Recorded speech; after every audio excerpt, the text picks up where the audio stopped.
Every time our credit card bill arrives, I feel a wave of regret so strong it physically hurts.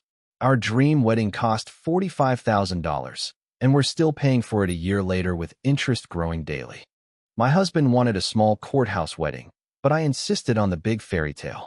Now he works overtime every weekend to pay for a day he never even wanted in the first place. My mother-in-law warned us about the cost, but I was so caught up in wedding planning, I didn't listen. Now every family dinner feels like she's silently judging our financial mistakes. We fight about money constantly now. The wedding that was supposed to unite us is actually tearing us apart. I regret not listening to his practical concerns about the budget. My sister is planning her wedding now and wants everything I had. I try to warn her, but she thinks I'm just being negative. Watching her make my same mistakes is heartbreaking. I look at our wedding photos and don't see happiness anymore. I see dollar signs. Every smiling face represents money we borrowed and are still paying back with interest. We can't afford to buy a house because our debt-to-income ratio is too high. That beautiful wedding venue means we're stuck renting while our friends are building equity. I found a support group for couples with wedding debt and met Jennifer, who paid off her own expensive wedding. She understood my regret without judgment. Jennifer showed me her debt freedom certificate next to her wedding photo. "The marriage matters more than the wedding," she said. That simple truth hit me hard. I apologized to my husband for not listening to his budget concerns. He didn't say, "I told you so." He just held me while I cried. That meant everything. We created a debt payoff plan together instead of fighting separately. For the first time, we're on the same team facing our financial problem. I took on extra dental hygiene shifts on weekends. The extra money hurts our social life, but helps our debt. Every payment feels like repairing our marriage. We sold my wedding dress online. Letting go of that expensive symbol felt like releasing the pressure to have perfect everything. The money went straight to debt. We paid off our first credit card completely. That small victory felt huge after months of feeling trapped. We're actually making progress together. My sister asked why I sold my wedding dress. I told her the truth about our debt, and for the first time, she actually listened to my warning. We started having budget meetings instead of money fights. Every Sunday, we review our progress and plan for the week. The tension is being replaced by teamwork. My mother-in-law noticed our financial discipline and actually complimented us. Her approval means more now than any wedding compliment ever did. We're halfway through our debt payoff plan. The number that once terrified me now feels like a mountain we're climbing together, and we can see the summit. My sister scaled back her wedding plans after our honest talk.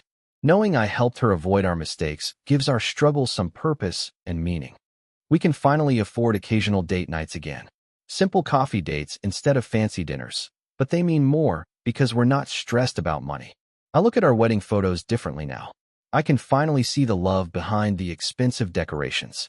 The financial shame is slowly lifting. We paid off the venue credit card, our biggest debt. Making that final payment felt like reclaiming our marriage from the wedding industry's expectations. We started saving for a house instead of just paying for our past. That first deposit into our future fund felt more exciting than any wedding planning. Jennifer and I now mentor other couples with wedding regret. Seeing them heal their marriages feels like our pain had a greater purpose. Our marriage is stronger now than before the wedding debt.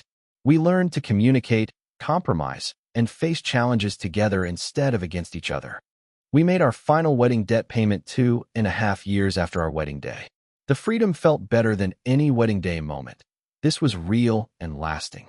We celebrated with a simple potluck with close friends in our backyard. No fancy venue, no expensive catering, just genuine connection and real happiness.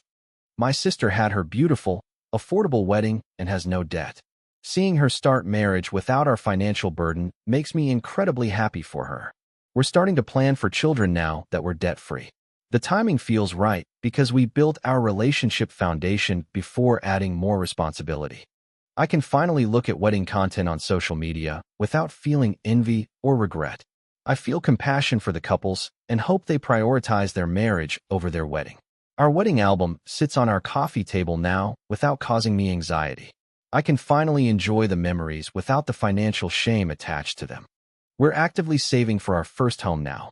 Every deposit into that account feels like building our real future together instead of paying for our past. My mother-in-law and I have a better relationship now. She respects how we handled our debt, and I appreciate her practical wisdom more than ever. We still have budget meetings, but now they're about building wealth instead of just managing debt. The conversation has completely transformed. I don't regret our wedding anymore. I see it as an expensive lesson that ultimately strengthened our marriage and financial literacy. We're teaching financial literacy classes for engaged couples now. Our painful experience became valuable wisdom that can save other marriages from the same struggle. The credit card bills don't bring regret anymore. They're just routine payments we handle together. The emotional charge is completely gone, replaced by financial responsibility.